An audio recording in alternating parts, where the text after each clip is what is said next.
El programa que arranca ahora es un espacio de Carlos Vera en La Posta.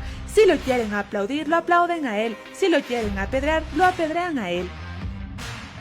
Nosotros en La Posta solo nos sentamos cada domingo a mirar Veraz con biela y canguil en mano.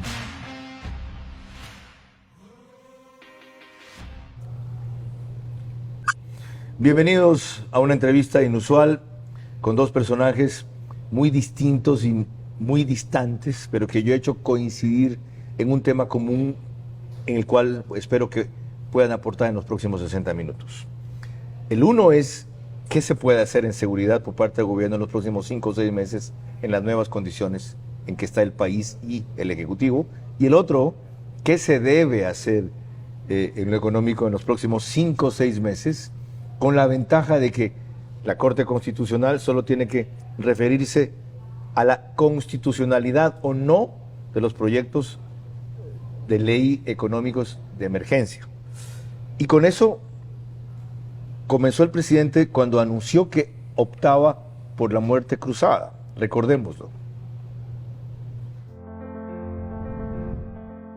Para dar una salida constitucional al Ecuador, he decidido aplicar el artículo 148 de la Constitución de la República, que me otorga la facultad de disolver la Asamblea Nacional por grave crisis política y conmoción interna, para lo cual he firmado el decreto ejecutivo número 741.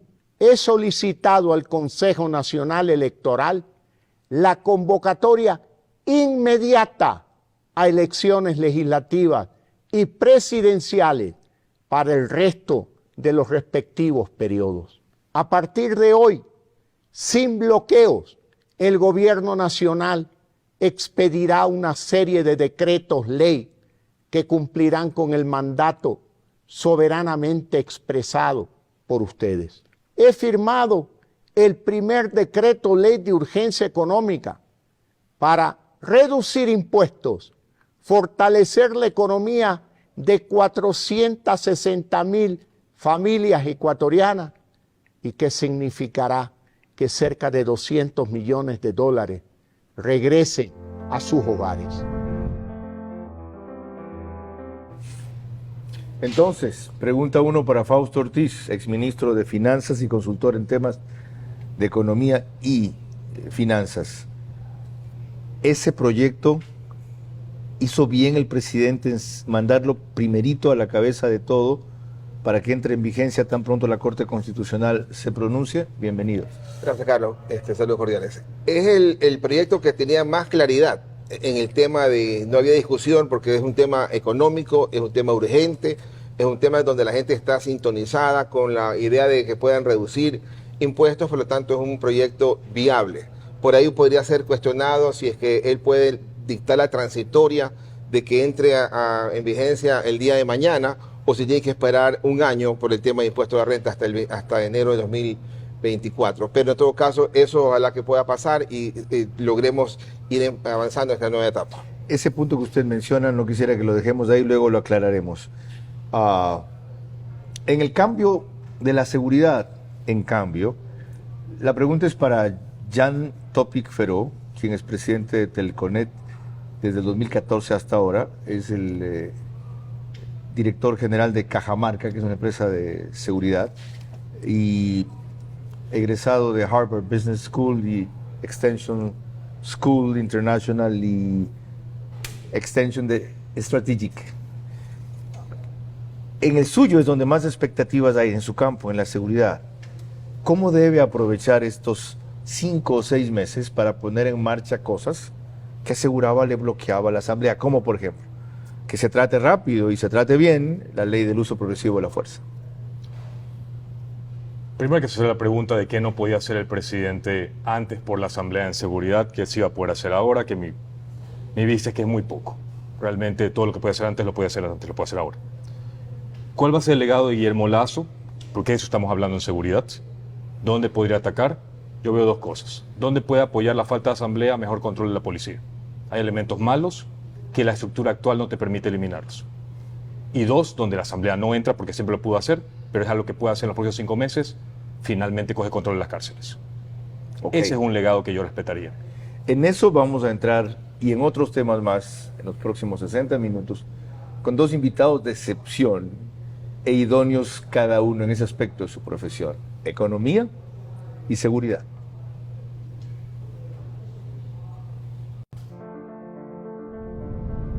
Hago periodismo político desde 1975 y de opinión desde 1978. En ese género cabe ser pluralista, pero no imparcial. Mi experiencia en la búsqueda de democracia exige dejar fuera a quienes la dinamitan y criticar a quienes la construyen para que el modelo sea veraz. Respondo aquí por lo que opino. Mis invitados por lo que expresan.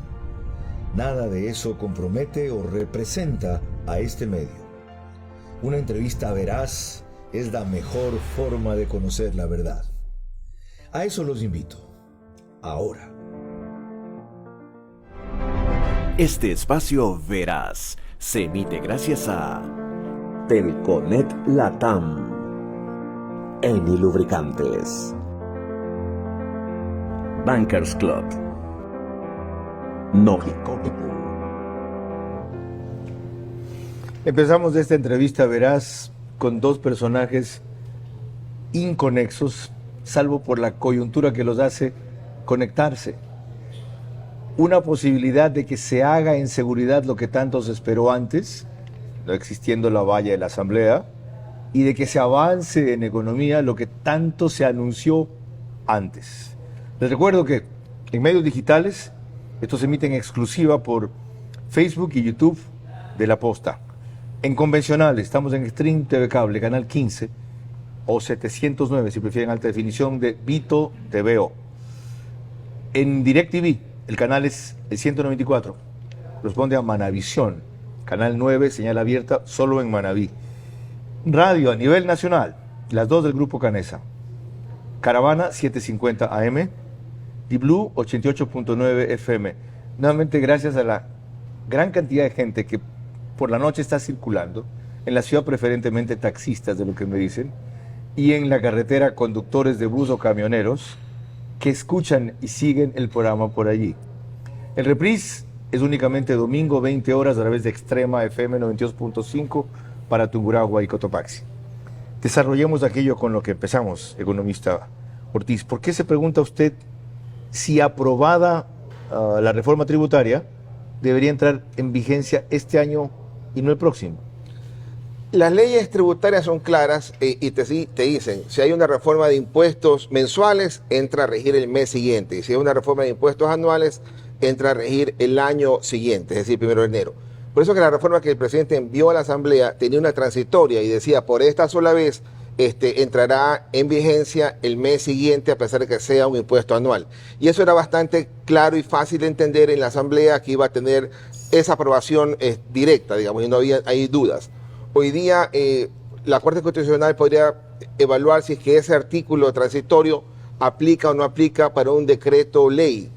Ojalá que diga que sí y entonces avanzamos y luego tendrá que la Asamblea hacer la ratificación o negación de ese decreto ley cuando ya sean electos los nuevos asambleístas. ¿Por qué tendrá que evaluar eso si eso no contraviene ningún principio constitucional? Porque es un tema legal de Asamblea. Entonces la Corte podría pensar, dejémoselo esa parte a la Asamblea y aprobemos todo el resto. Pero si deja por fuera esa transitoria, entonces podría trastocar los planes del gobierno. Con justicia de Asamblea es a la Asamblea futura. A la Asamblea futura. O sea, la futura puede eventualmente, y si eso pasa, derogar solo eso o derogar todo el proyecto. Claro, pues si deroga aquello, que el problema es que ya entraría en vigencia desde el mes siguiente. Entonces ahí habría esa situación compleja que ojalá la Corte le dé la fortaleza de decir, sí puedes también en ese campo aprobar esa transitoria. Ahora, veamos algo que dijo Fausto Ortiz aquí a propósito de la gestión económica del gobierno en su última comparecencia y ver cómo cambiando la realidad bastante ahora se puede aprovechar.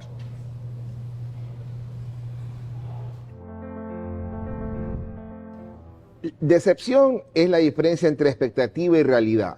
nos dijo que en 100 horas tenía la posibilidad de hacer todo. Digamos, 100 minutos, digo. En 100 minutos. ¿Sí? Entonces, eso quiere decir que cuando entras ya en funciones te das cuenta que la cosa es un poco más compleja. No, eso quiere decir que no tuvo la mayoría legislativa que necesitaba.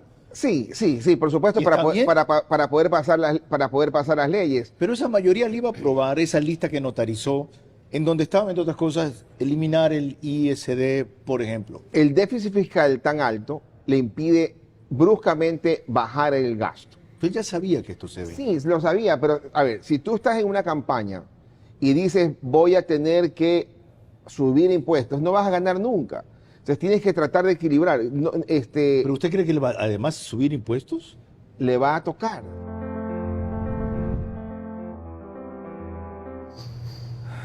Fíjense cómo ha cambiado la realidad entonces ahora con esta nueva coyuntura. Siendo así, ¿qué otros temas económicos debería a su juicio priorizar en su envío a la Corte Constitucional ahora que no tiene el pretexto de la Asamblea del tapón? Mira, el gobierno ha tenido varias segundas oportunidades, ¿no? Tuvo la segunda oportunidad después de la paralización indígena de hacer las cosas y conectarse con la población y hacer las cosas que la gente quería. Luego tuvo la otra oportunidad cuando cambia al ministro Cueva, lo pone al ministro Rosemena para dar mucho más empuje en el presupuesto del gasto, sobre todo inversión pública, y no lo ha aprovechado. Y el gobierno tiene hoy día y está frente a una última oportunidad. Entonces hay que ver si es que hay cosas que tienen que hacerse con cambios legales y otras cosas que tienen que hacerse ya de ejecución de administración. Yo creo que en esa combinación pesa más la ejecución, la administración, que los mismos proyectos legales. Porque los proyectos legales son en este momento temporales. Hay cosas que no pueden echar para atrás, como la reducción de impuestos. Difícilmente una nueva asamblea va a decir, no, yo quiero subirlos. Pero cosas laborales, por ejemplo, que podría decir es económico urgente, mañana eso puede ser trastocado por la misma asamblea y con lo cual nos pone más trabas que otra cosa. Yo creo que este periodo de 5, 6, 8 meses es tiempo para hacer las cosas que están escritas en su plan económico, pero no ha podido hacerlas. Es tiempo de hacer las cosas más que entramparse en temas legales que pudieran estar complicándole su gestión. Ok, hay quienes piensan que es al revés, eso lo desarrollaremos en breve, especialmente en lo económico. Ahora, Jan Topic dijo al principio que dos cosas puede hacer o cambiar en seguridad. Uno, depurar la policía donde hay malos elementos que no permiten cumplir con los objetivos. Y dos, tomar el control de las cárceles. En lo primero, ¿por qué antes con asamblea no ponía a depurar la policía y ahora sin asamblea sí la puede depurar? Yo lo dividiría en dos partes. A ver, sin contar la asamblea, tú no tienes elementos de control en la policía ahorita. Lo mencionamos en una entrevista desde el simple hecho de ponerle GPS a los 7.000 vehículos. Tienes policías que hacen cosas que no deberían hacer y nadie se da cuenta. Por ejemplo. Porque no tienes control. Por ejemplo, ¿qué cosa? Por ejemplo, cosas que ayudan a narcotraficantes a mover o a proteger drogas. Si no tienes control de tus vehículos, ni hablar de control de tu personal, no puedes comenzar una conversación de cómo sacarlos. No tienes elementos de control ni siquiera para saber quiénes son los buenos y quiénes son los malos. Para eso no requieres asamblea. ¿Dónde Perdón, sí veo? ¿Y tan grave es eso en la policía? ¿Tan generalizada esa Yo práctica? diría policía y fuerzas armadas, ¿no? ¿Las dos? Las dos. ¿Tan generalizada o en lo poco que existe es determinante? No te puedo dar un número, no se sabe. El grado de contaminación que subjetivamente escuchamos es enorme. Es enorme. De cómo pasan las fronteras, cómo cruzan, cómo usan los puertos, cómo salen esas lanchas, el contrabando de gasolina, todo. Subí un tuit de Galápagos. Sí. La gasolinera está a 16 metros del cuartel de policía. Esa explicación es impresionante. Además, con el hilo que tiene en donde se Están ahí. detalla todo el proceso. Está ahí. Descrito además por la población que lo sabe, pero no lo puede ya. El segundo punto, en cambio, en que usted puso énfasis es tomar control de las cárceles. No, pero déjame cerrar el primero. Ya, Entonces, correcto. primero es darte cuenta que algo está pasando mal. Para eso no necesitas asamblea. Eso es solo manejar correctamente tus fuerzas de orden como si fuese una empresa. ¿Dónde sí entra la No, asamblea? no, perdón. Eso es meterse con la mafia que hay en la policía y la Fuerza Armada, no es así de sencillo. Y eso te puede contar tu estabilidad en el gobierno, más aún en este trance, y se acabó la historia. Ya, entonces viene un tema de característica de personalidad. Tienes que tener lo que hablamos, tienes que tener la valentía para hacer las cosas. Ya, pero eso es otra cosa. No, tienes que tener sentido político. ¿Qué vas a privilegiar? ¿Ahorita ponerte a limpiar lo que está contaminado o ahorita tener continuidad en la gestión sabiendo que eso te puede desequilibrar? Estoy en desacuerdo. O sea, ahorita, por Qué ejemplo, bueno, por eso lo invité. tienes que tener aliados en tu lucha contra esto. Si tú no puedes confiar en la gente que está a tu cargo, ¿de qué estamos hablando? Te vas a ir a la guerra solo. Entonces, el mejor legado que puede dejar Lasso para el siguiente gobierno es, hey, te doy las herramientas con quién vas a combatir esta guerra. La guerra no es ahorita, estamos claros, eso va a ser los siguientes 3 años. Sí. Déjale los recursos. Ok. Y solo para hacer el tema, ¿dónde entra la Ok. asamblea? Las Ya. herramientas legales para sacar a la gente. Todo el mundo escucha el tema del sector público que lo sacas, te pone acción de protección y en 3 meses regresa. Eso tiene que parar. Entonces, ese es legado 1, darle recursos. Ya. Legado 2, después de fiscales, después de policía, después de jueces, ¿a dónde los mandas? Mándalos a cárceles que estén bajo tu control. Mándalos a cárceles donde no hacen polígono de tiro con AR-15, que pasó hace 2 semanas. Polígono de tiro. Mándalos a cárceles donde tienes todo un tema disuasivo, donde puedes mandarlos y controlarlos. Esas 2 cosas. Y Lasso deja un legado enorme para este país. Y le deja la cancha trazada para el siguiente presidente.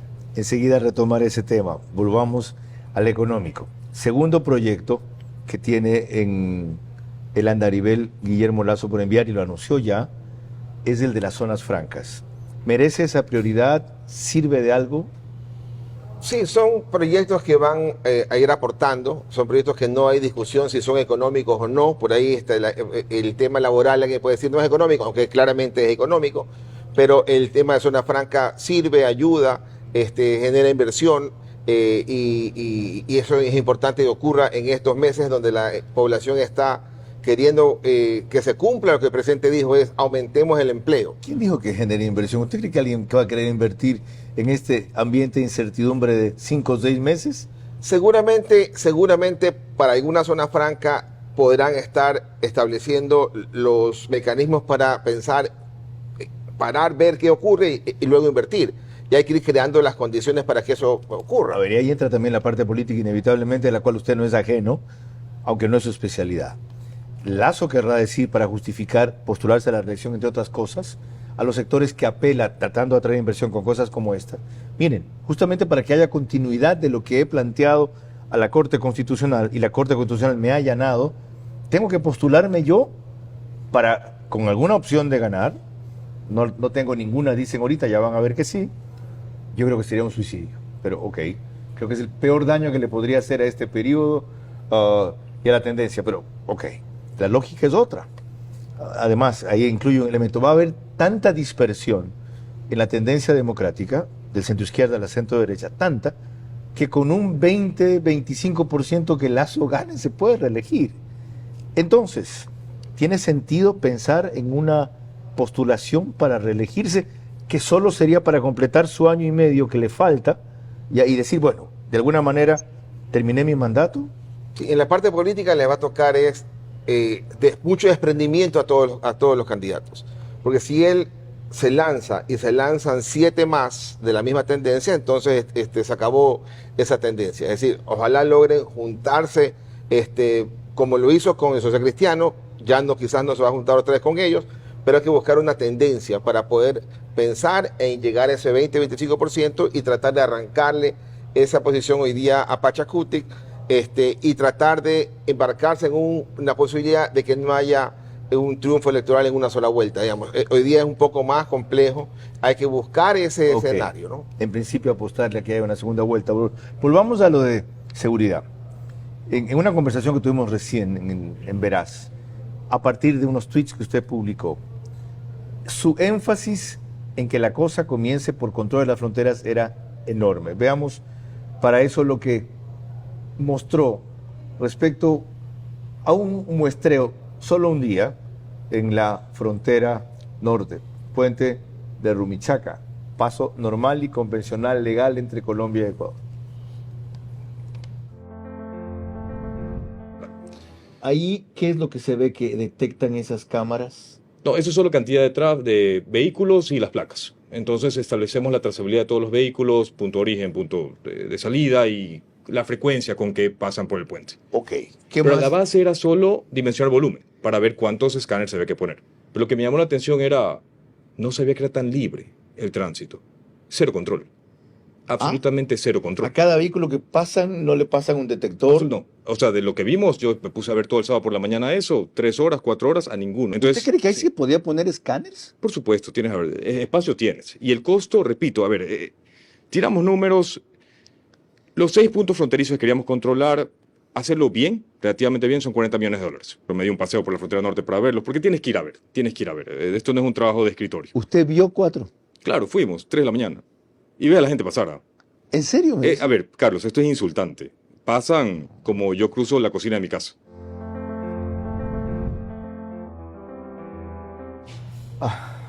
Cero control. Eso puede cambiar con un presidente que ya no está maniatado por la asamblea, o pendiente de que al día siguiente vayan a armar un nuevo escándalo por eso. No, yo creo que, repito, no es un tema de la asamblea. Lo podía hacer antes. Esperemos que ahora que no haya asamblea, haya un sentimiento de urgencia. No por el tema de asamblea, pero por el tema que tú mencionaste, el tema de la reelección. Siendo porque la asamblea lo distrae.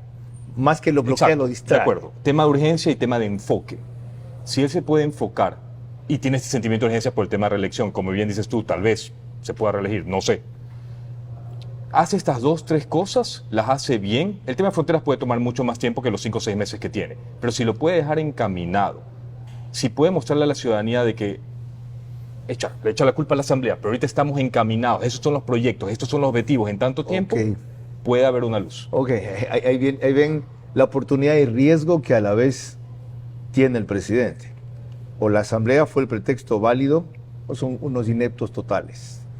Y sobre aptitud versus ineptitud, Jan Topic se refirió también a tecnología. Veamos esa parte.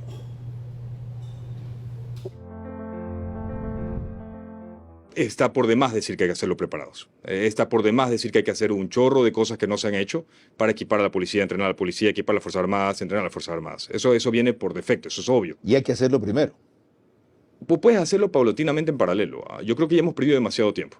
Y nunca vas a estar completamente preparado. Eso nunca va a pasar. Si esperas a que estés perfecto, nunca vas a hacer nada. A nivel conceptual, ¿por qué es importante el tema de la tecnología y por qué es importante que la persona que vea la secretaría domine el tema de tecnología?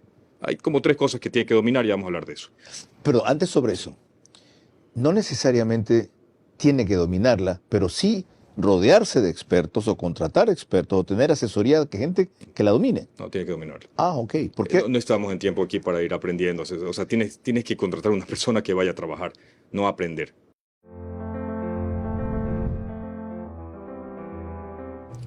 Y esta es la segunda parte. Usted fue al extremo de decir que cada 25 kilómetros en la frontera se podrían instalar,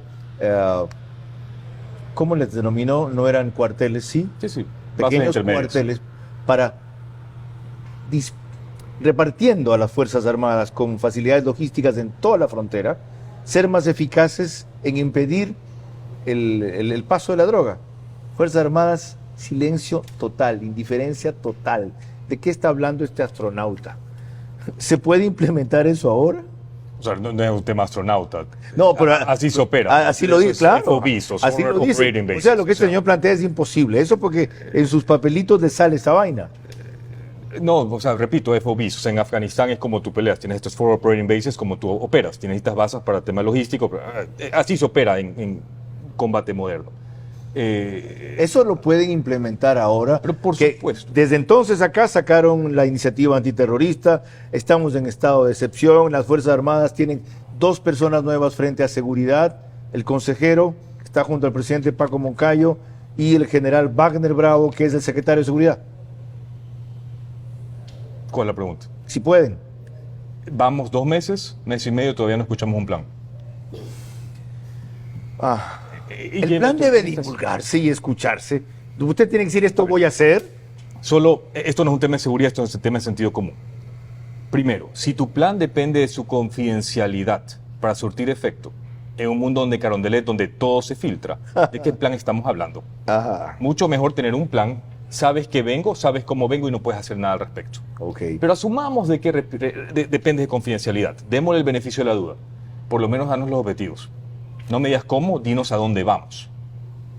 El Ecuador ahorita no es que está mal en seguridad. Los índices no es que están mal. El problema no es ese. El problema es que están acelerando. El empeoramiento se está acelerando. Entonces, si ni siquiera tienes un norte de, hey, vamos a hacer tal cosa, en 6 meses vamos a hacer tal cosa, ¿de qué estamos hablando? Está claro. Tomo el tema de tener un plan para lo económico. El gobierno debería, en vez de ir sacando iniciativa tras iniciativa, y usted lo mencionó en alguna de las presentaciones anteriores, reajustar o tener un plan para este semestre?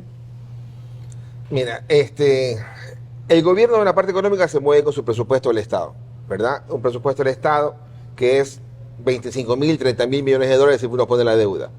Y debería ir a un ritmo adecuado. No en el gasto corriente, no solamente en el pagar a tiempo los sueldos, que eso lo ha hecho muy bien desde el 2005, se ha hecho bien eso ahí.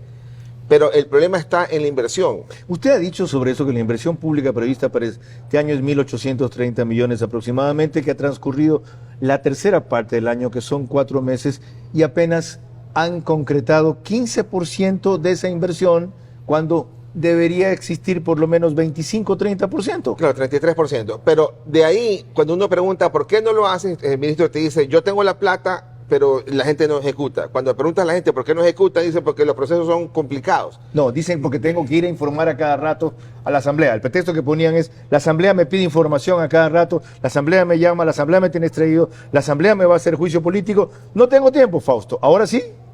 Tienes tiempo y, o sea, es plata o ganas lo que le falta. A veces tú dices, parece que le faltan es ganas. Eso puso usted en ¿verdad? un tuit. Y entonces porque plata tiene. Claro, porque inclusive tienes plata porque dices voy a bajar inclusive algo de impuestos. Pero termina ocurriendo que en el último trimestre del año, ¿verdad? Ahí se ejecuta el 50% de la inversión pública. Entonces, pero siempre queda un saldo de 30-40% no utilizado, que es un crimen. Entonces hay que irse programando para ejecutarlo mes a mes y hacerlo bien. A ver, usted mismo responda a la pregunta. A usted le tocó negociar con organismos internacionales cuando fue ministro de Finanzas. ¿Es plata o ganas? No, no es ninguna de las dos cosas. Es que ellos quieren seguir presentando indicadores fabulosos a los organismos internacionales. Y ahora están asustadísimos porque el déficit fiscal ya no es 1% del PIB o 2% como se pavoneaban, sino va a ser 7.000 millones de dólares. No. A ver, hay que tener cuidado con esa cifra, Carlos. El año pasado el déficit fiscal pudo ser 2.500, que lo estaba aceptado con el Fondo Monetario, y terminó siendo 1.600. O sea, teniendo posibilidad de gastar 1.000 millones más, prefirieron recortar. Qué buena esa aclaración. Resultado, 5 de febrero, digamos. O sea, están haciendo más méritos de lo que el fondo les pide. Sí. Trabajan para el fondo. Este año, el déficit fiscal presupuestado por la Asamblea, aprobado, fue 2.600 millones. Uno mira el presupuesto hoy día en el Ministerio de Finanzas y dice, mira, vamos a llegar a 2.900. Pero cuando el Ministro de Finanzas presenta sus números, dice, vamos a llegar a 2.000 millones, otra vez recortando el déficit. No sé si es que es porque va a recibir una suma extraordinaria de ingresos, no sé, por alguna venta especial que pueda hacerse, no tengo la información. Pero el recorte del gasto está ahí y lamentablemente no es gasto corriente, es el gasto de capital, de inversión. Okay. Eso es lo que hay que soltar. Me reunía con un ministro y me decía, vamos a hacer 500 millones más en obra pública y el gasto va a aumentarse. No, van a pero le van a quitar algo de plata al resto. Es decir, tienes que incrementar el gasto, sobre todo en estos 8 meses que le falta al gobierno para adelante. Ni siquiera diría que incrementar el gasto, aunque la autoridad económica o la opinión económica autorizada en eso es la de él y no la mía. Ni siquiera diría que aumentar el gasto. Gastar al ritmo que se debe para llegar al presupuesto que se planificó en obra pública, 1.830 millones de dólares en el año. Ok. Aquí tienen dos claves de lo que se puede y de lo que se debe hacer en seguridad y en economía en estos próximos 6 meses. Con más volvemos enseguida.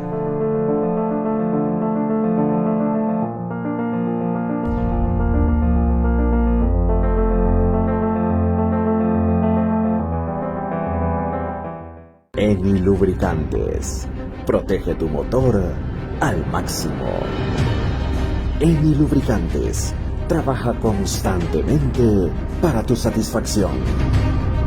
En la ciudad, en el campo o en las condiciones más adversas, puedes estar tranquilo. Importados desde Italia. Eni Lubricantes. Siente el rendimiento. ¿Qué más hacer en seguridad en estos 6 meses? ¿Qué más hacer en economía en estos 6 meses? Es lo que seguirán respondiendo Jan Topic y Fausto Ortiz. Cambió la forma de hacer negocios.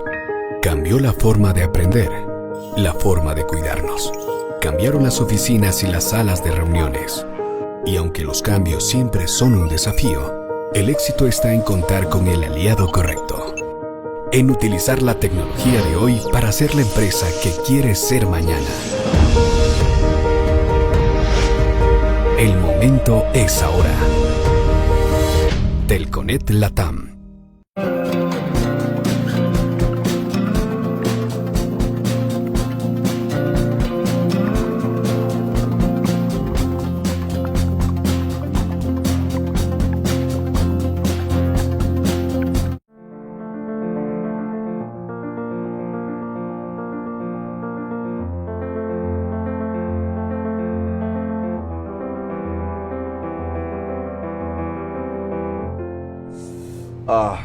Proseguimos esta reveladora y fascinante conversación o entrevista, espero que para ustedes resulte igual de útil y orientadora, sobre qué se puede hacer en estos próximos 6 meses tras la muerte cruzada en seguridad y en economía. Sigamos con el tema de seguridad. Jan Topic es un convencido de que si la tecnología se usa bien en toda la serie de montajes de cámaras que hay, y uno se pregunta, y tienen 8.000 y tienen 4.000 y hay por todas partes, ¿para qué carajo sirven? Se pueden dar mejores resultados de seguridad. Lo hablamos recién. Todo el mundo sabe cómo opera el narcotráfico. No es un tema oculto. Todo el mundo sabe dónde operan los tiguerones, dónde operan los choneros, dónde operan... Todo el mundo sabe. Todo el mundo sabe cómo sacan la droga. Sin embargo, no podemos pararlo. Entonces, a eso voy. No es porque uno conoce la versión macro de la estructura de cómo vamos a solucionar el problema, significa que vamos a divulgar minucias. Hay una diferencia enorme entre la estrategia generalizada y mostrar a la ciudadanía cuál es y los resultados que esto da, versus ya ver las minucias de los operativos. Guayaquil cuenta con 15.000 cámaras de seguridad, ¿ya? Que tienen la analítica de video más avanzada de América Latina. No se está usando. No, te repito, no quiero echar la culpa a la corporación. No, por Dios, hay que ser críticos. Pero es un tema de plan maestro. Y las calles son fáciles de controlar con analítica de video. Tienes la placa. Si logramos hacer que todo vehículo en Guayaquil, toda motocicleta en Guayaquil, y esto puede ser analítica de video relativamente fácil, en 2 semanas lo tenemos implementado. Imagínate un Guayaquil donde podemos decir la placa ABC123, el 22 de febrero del 2023, lo puedo decir a un año, quiero saber cómo se mueve en Guayaquil, la completa trazabilidad.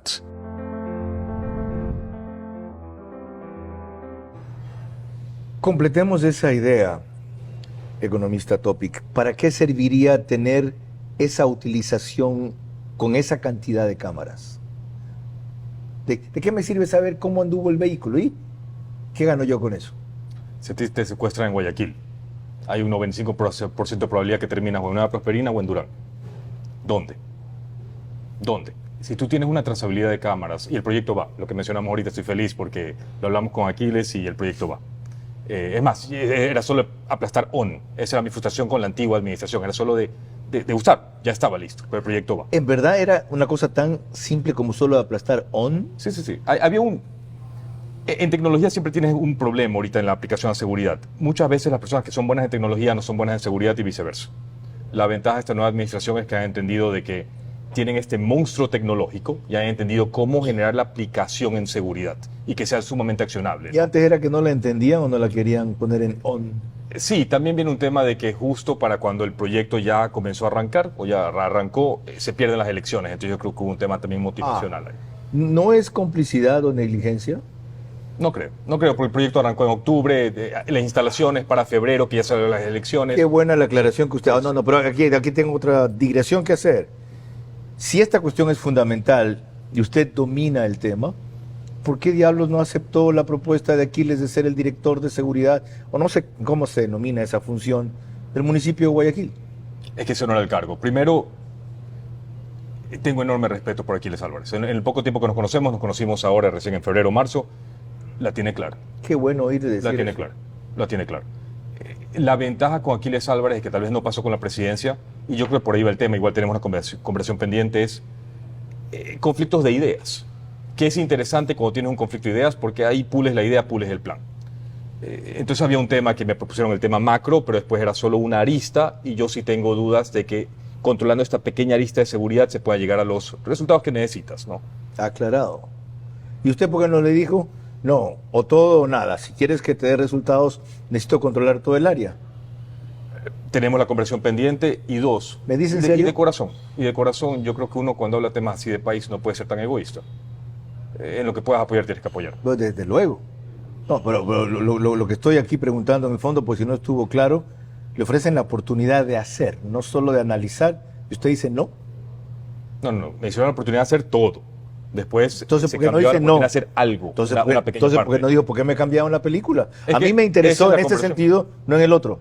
O sea, esa posibilidad está pendiente. Tenemos una conversación pendiente. La conversión pendiente, sí. Claro. La opción usted la considera pendiente. Carlos, tienes que ayudar a la ciudad o tienes que ayudar al país. Eso siempre se va a mantener con quien sea que esté a cargo, con cualquier partido político. Ya, después la retomamos esa parte. Volvamos a la económica, porque esto es seguridad y economía.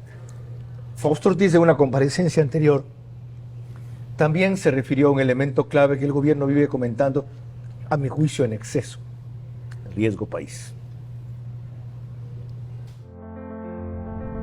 La otra alternativa, y por eso arrancamos, es mejorar el crecimiento económico. Porque en la medida que la actividad económica crece, entonces con la misma cantidad de impuestos, la misma tasa impositiva, puedo tener más impuestos. Pero ojalá que no se incremente el gasto. Es decir, ahí tienes que jugarla en ese equilibrio de gobierno. Mientras más alto el riesgo país, menos plata consigo cuando vendo algo. ¿Qué pasó con el shock de inversión? A ver, en los últimos 10 años, nuestra inversión extranjera directa en promedio es 0.7% del PIB, ridículamente 700 baja millones de dólares. en promedio. Correcto. Hemos tenido un par de picos en el 2015 y 2018 cuando el Ecuador ha dicho, páguenme los impuestos que están pendientes sin intereses ni multas. Ahí viene la plata de afuera y pagan, y ahí la inversión extranjera de 700 millones sube a 1.500, sube a 1.400, pero eso es temporal y son picos. Pero en promedio es 0.7 o 700 millones de dólares. Eso hay que triplicarlo. Eso hay que multiplicarlo por 4. Y esa es la tarea del gobierno.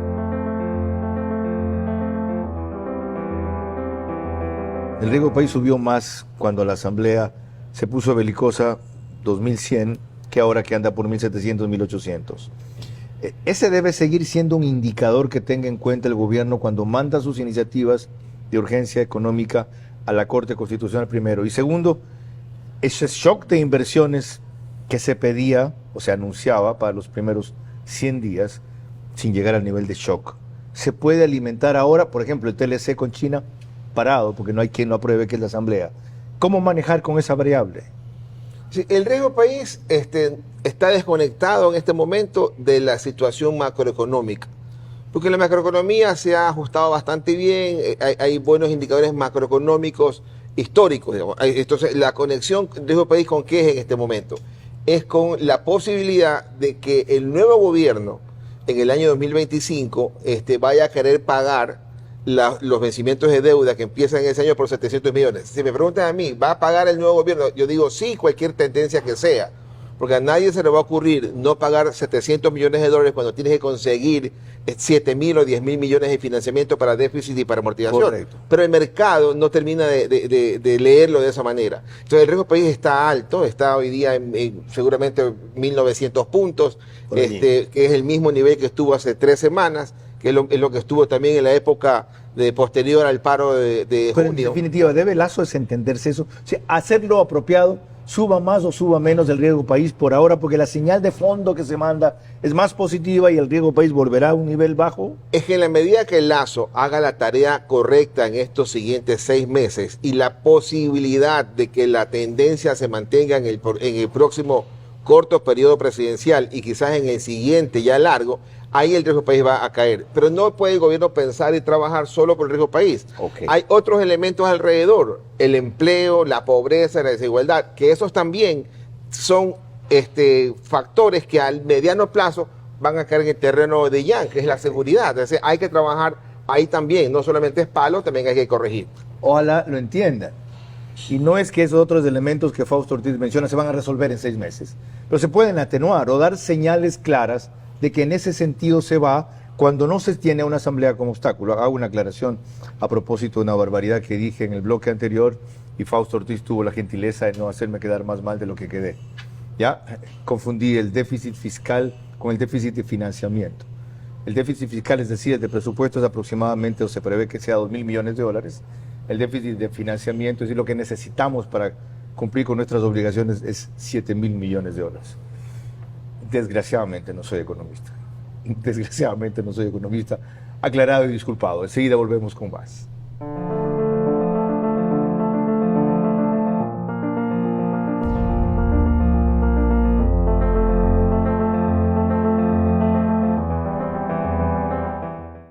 cambió la forma de hacer negocios. Cambió la forma de aprender, la forma de cuidarnos. Cambiaron las oficinas y las salas de reuniones. Y aunque los cambios siempre son un desafío, el éxito está en contar con el aliado correcto. En utilizar la tecnología de hoy para ser la empresa que quieres ser mañana.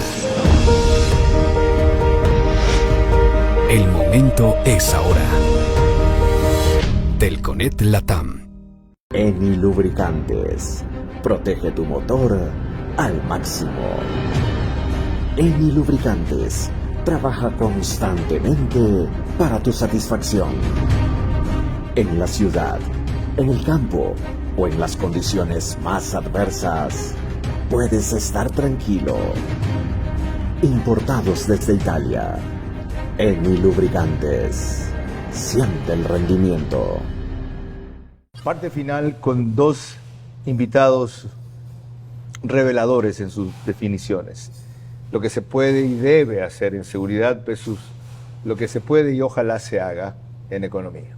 Novicompu es una marca que está fuertemente vinculada con su audiencia y clientes, contestando y cumpliendo todos sus requerimientos para mantener su confianza y fidelización, dedicada a la comercialización de artículos electrónicos como laptops, celulares, tablets, televisores, artículos de hogar y mucho más. Contamos con una cobertura a nivel nacional, con más de 50 locales. Novicompu es lo mismo, pero más barato. A las 22 horas en vivo. El presidente no lo están acusando de manejar el carro imprudentemente. No, lo están acusando de ladrón, de pillo. De lunes a viernes y domingos. El Ecuador tiene una deficiencia de líderes que amen al país. Aquí lo que están viendo es el botín para defender una serie de procesos que tienen pendientes ambos lados, social cristianos y correístas. La Corte Constitucional no va a actuar porque ya lo dijo. Y ellos en ese marco dijeron, de aquí en adelante no vamos a intervenir y a petición de parte, después de que ocurra el hecho que ocurra, puede intervenir. Cuando el correísmo hizo esta disposición por orden de Correa y sus asesores españoles en la Constituyente, pensó que le serviría a él y le ha servido a su archienemigo también. Vera a su manera. Lunes a viernes y domingos a las 22 horas. Por Facebook y YouTube. Vito TV o Extreme Canal 15 y 709 HD. Manavisión Canal 9 Manaví DirecTV 194. Radio Centro 101.3 FM.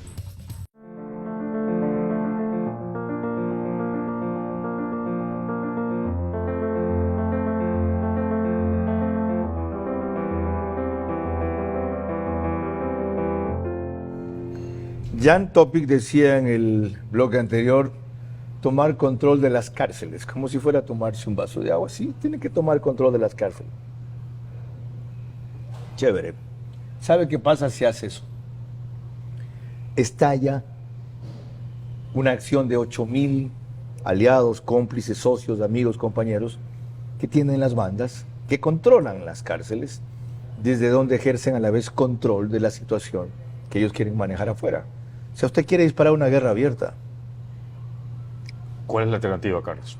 ¿Quieres vivir en un mundo donde derrotista, donde cada vez no puedes salir al centro comercial, no puedes llevar a tus hijos al colegio?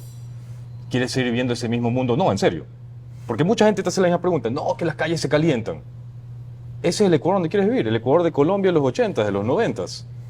¿Cuándo dices ya no más? ¿Cuándo dices estoy cansado de estar secuestrado por esos 8,000 pelagatos? Somos 18 millones de ecuatorianos.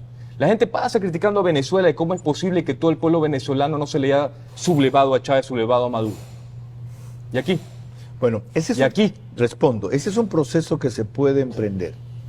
Cuando hay un presidente como Bukele en El Salvador, que lo hizo progresivamente, aunque sostenidamente. Es decir, se dio cuenta que tenía que provocar una revolución en la Asamblea y tener mayoría, la consiguió, que tenía que tomarse la justicia para que haya justicia, no para que haya impunidad para él. Lo hizo con fiscales y jueces, y de allí que tenía que construir cárteles de una dimensión descomunal, porque el proceso de regeneración de esa gente era mínimamente posible. Aquí no existen esas condiciones, y lo que usted propone desata la guerra abierta en las calles. Es decir, otra vez Lazo entrando en una guerra para la cual no está preparado. No existen esas condiciones, pero tampoco existen esas condiciones en Bukele 2019. Entonces, estamos de acuerdo que si Bukele los podía implementar en El Salvador, también un presidente aquí, el Lazo o quien sea, puede implementarlas en Ecuador. ¿Ya? Eso tenemos que tener súper claro. Ecuador no es El Salvador. El Salvador es como una provincia de Ecuador en extensión territorial y en manejo familiar. El Salvador es cuestión de 4 o 5 familias. Aquí no. A ver, El Salvador es la mitad del tamaño de Ecuador, a nivel Más de población. todavía, chicos, sí. A nivel de población. A nivel de población, sí. Sí. Colombia, el mismo argumento puedes darle la vuelta y decir Colombia es mucho más difícil que Ecuador, porque en toda métrica es 3 veces más grande que Ecuador. Y sí, Colombia no ha ganado la guerra, pero la han controlado enormemente en el periodo de Uribe. Entonces, el tema de escala yo no lo veo por ahí. No es un tema de escala. Es un tema de que la persona que esté a cargo vaya y lo haga. Y terminar a rajatabla con esa forma de ver el mundo derrotista de no tengo miedo de actuar porque tengo miedo que la amenaza que venga sea mayor a lo que vivo ahorita. Cuando es alguien como usted, que es dueño de una compañía de seguridad, se puede decir eso. Cuando es alguien como usted, que tiene un entrenamiento marcial personal de excepción, que es miembro de la Legión Francesa, se puede decir eso. Cuando es alguien como usted, que tiene los recursos económicos como para mandarse a cambiar afuera cuando quiera, se puede decir eso. Cuando no es alguien como usted, no se puede decir eso. Pero, a ver, ¿quién tiene que decirlo? Lo tiene que decir el jefe de presidente del Estado. país. Lo tiene que decidir él. Y Lazo tiene mucho más poder económico, mucho más todo que lo que yo tengo. Y Pero déjeme dejar ninguna base un ejemplo. política fuerte ahorita. Es un presidente Andrés, que rechaza el 80% del país. ¿Y Luis Chonillo? ¿Por qué lo atacan a Luis Chonillo? Porque tuvo los huevos para... A ver, Durán se pugna entre 2 bandas. Y Luis Chonillo tuvo los huevos para decir a las 2 bandas, jódete. Luis Chonillo. Entonces, si un Luis Chonillo lo puede hacer, alcalde de Durán, deberíamos pedirle lo mismo. La vara para medir debe ser la misma para el jefe de Estado. Y sí, no le estoy pidiendo que esta revolución la inicie un padre de familia en Cristo de Consuelo. Él no se puede defender, ¿de acuerdo? Ahí hay que ayudarlo a él a defenderse. Pero el jefe de Estado sí lo puede hacer. Ok. En economía, está impresionado usted, ¿no? ¿Ya? No lo conocía, ya lo conoce. ¿Ya? Y por eso la pregunta que usted espera que le haga después. Me encantaría saber lo que le pasa por la cabeza a Fausto Ortiz tras oír lo que dice Jan Topic, pero voy a la economía. ¿Cuánto del plan económico original, que también fue un pretexto o una realidad, trabó la Asamblea, se debe emprender ahora en proyectos, leyes, en decretos, leyes de emergencia que manden a la Corte Constitucional? Por ejemplo, reforma a la seguridad social, nada más económico que eso. Reforma al régimen de contratación laboral, nada más económico que eso. Si se enfocan esas 2 reformas solo desde la parte económica, no la reforma integral, porque se la van a tirar abajo en la próxima Asamblea, sino solo en eso, se mandaría una señal clara a la población de que miren lo que podemos hacer tan restringidos y lo que podríamos hacer con una mayoría parlamentaria. Carlos, entraste en un tema más incendiario que lo que está planteando Ian. En el país, ¿verdad? ¿Qué causa menos conmoción? ¿Arreglar las cárceles que está pidiendo Ian, que creo que es correcto, o corregir el tema de la seguridad social? Ampliar la edad de jubilación, subir las tasas de aporte, eso te incendia el país. Eso es peor, ¿verdad? Para corregirlo en estos 6 meses, que arrancar en un tema de seguridad donde el presidente de la República está ahí también para tomar esas decisiones. ¿Por qué es peor? Si el origen de esos 2 problemas está en la corrupción y en la demagogia con que se ha manejado el IES. Acaba en eso y se acaba el lío. El Fondo Monetario Internacional, en el primer programa que fue en septiembre de 2020, un poco antes discutía el programa con Ecuador y entre la carta de intención decía corregir el tema de la seguridad social y esas 2 cosas, por lo menos esas 2 cosas, edad y subir. En esos mismos días se estaba incendiando El Salvador, se estaba incendiando Nicaragua porque estaban haciendo esos cambios. En estos últimos meses se está incendiando al presidente Macron, el país, porque está en el tema de seguridad social. Es un tema complicado. ¿Que hay que hacerlo? Sí, hay que hacerlo. Pero no aprovechando esta coyuntura. Pero esta coyuntura, ¿verdad? En donde tienes que estar 6 meses, hay cosas que hay que ir priorizando. Hay que corregir la seguridad social, sí, evitar la corrupción, tratar de controlar los contratos colectivos leoninos que existen en el país y tratar de ir creando ciertas condiciones también para que la gente diga, yo quiero que este presidente que tiene este norte siga, pueda seguir. Okay. ¿Y por qué es incendiario cambiar el régimen laboral en un aspecto? No, laboral no, laboral no. ¿El laboral se puede tocar? Y yo creo que sí. Y yo alguna vez le decía al gobierno, a ciertos voceros que conversábamos, esa reforma que enviaron para que sea cambiado el régimen laboral, ponlo para las personas que ganan $750 para arriba, ponlo para que ganen $1,000 para arriba. Ahí deja sin tocar a la mayoría de la población que gana $500. La mitad de la población que trabaja, más de 1,5 millones, está en ese saldo. Y a la mayoría de 5 millones de ecuatorianos, ¿cómo beneficiarlo? Con alguna reforma al régimen laboral vigente que vuelve oneroso contratarlos masivamente como se quisiera. Por eso, al menos trata de decir, si llegas a este rango de $500 y pasas a 750, puedo escoger salirme de este esquema caduco y pasarme al otro esquema. Es decir, tienes la posibilidad de decirle a la gente, yo quiero aspirar a ganar un poquito más, aunque tenga que desprenderme de ciertos beneficios. Y no estás dañándole la vida, entre comillas, al que gana 500. Miren qué importante que es lo que se ha dicho aquí, que ya vamos a concluir, y la comparación que acaba de hacer Fausto Ortiz, quien fue ministro de Economía, respecto a que es más incendiario en este momento querer hacer un correctivo estructural del régimen de seguridad social y el régimen laboral que querer tomar control de las cárceles. Usted que es empresario asentía así. ¿Por qué en esta última parte? No, a ver, asentía porque está hablando con Mauricio Pozo del tema, justo cuando se posicionó Lazo de que Ecuador no tiene un problema de salario, tiene un problema de empleabilidad. Y este tema de que un trade-off, de que está bien, las personas que ganan más de $500, tú estás canjeando estabilidad, pero si quieres ganar un poquito más tienes que perder el tema de estabilidad, pero ganas más, me parece brillante. Me parece brillante. No lo vuelves incendiario, me pareció, estoy completamente de acuerdo. Por eso decía. Ahora, vamos con lo otro. Desde la entrevista que tuvimos en Vera a su manera, así, después de escucharlo a usted, alguna gente, que tal vez usted ni lo sepa y no le hayan dicho nada, porque primero quieren armarle una propuesta de un equipo y luego pedirle una respuesta, le ha pasado por la cabeza que usted debe ser o tiene el perfil del candidato ideal que podría ganar aquí, porque este país necesita un Bukele. Y cuando en el programa le pregunta al final a la presentadora, ¿usted adaptaría? Y ella diferencia bien, no adoptaría, le dije, pon mucho énfasis en esa aclaración. ¿Usted adaptaría aquí un régimen como el de Bukele? Y su respuesta no fue sí o no. Su respuesta fue completamente. ¿Se animaría? Lo hablamos justo antes de la entrevista. Uno tiene que ser, yo creo que le falta, a las personas que se lanzan a la presidencia les falta una autocrítica brutal. Los últimos 20 presidentes, Gustavo Noboa, quien es bien recordado. El track record de la presidencia es horrible.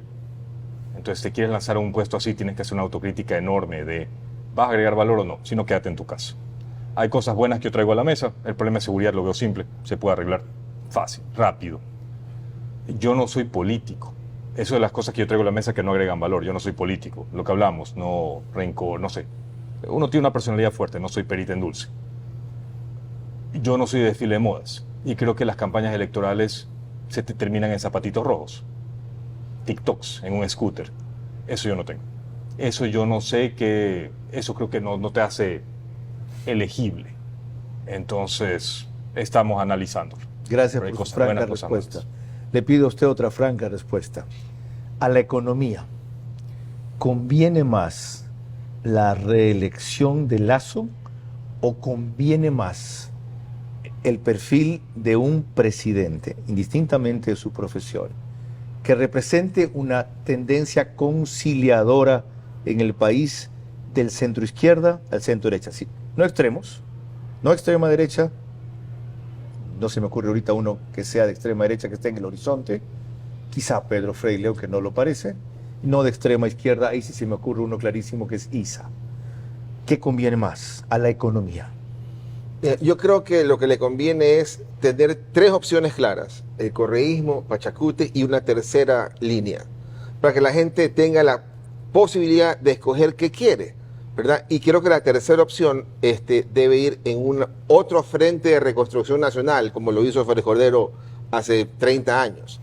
Yo creo que hay que buscar esa tendencia, y no creo que el presidente Lazo sea el que lo aglutine. Si estuvo 2 años y no pudo conectarse con la población, en estos 6 meses va a ser bien difícil que se vuelva a intentar conectar. Sin embargo, es su última oportunidad. Si logra la conexión, él podría decir, yo soy esa tercera opción que buscaría un puesto. Si no, hay que buscar algo en cualquier parte de lazo hacia los otros dos contrincantes. Señores, pocas veces me he sentido tan halagado y tan compensado por haber invitado a dos personajes como ustedes, como dije al principio, tan distintos y tan distantes, pero ahora diré tan convergentes en señalar lo que mejor conviene al país en economía y en seguridad. De Jan Topic destaco su franqueza, su transparencia, y de Fausto Ortiz, su madurez, su experiencia. No era igual de bueno cuando fue ministro de Finanzas. Ojalá tenga una segunda oportunidad, como 3 creo que ha tenido Mauricio Pozo. Concluyo solamente diciéndoles que, tras oírlos, hay razón para el alivio temporal y hay razón para el optimismo. Que estas dos cosas se concreten depende de que mucho de lo que han dicho no solo se oiga, se entienda, sino que se aplique. Aquí hay 2 ecuatorianos que han hablado con mucho desprendimiento, pensando primero en el país y después en su comodidad.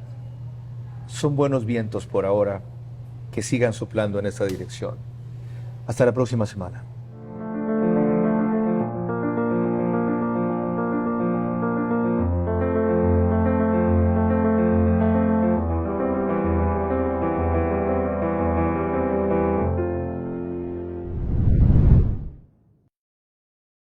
Transmisión simultánea, Vito TVO, Manavisión, Caravana 750 AM, Tiblu 88.9 FM, Extrema 92.5 FM en Cotopaxi y Tungurahua.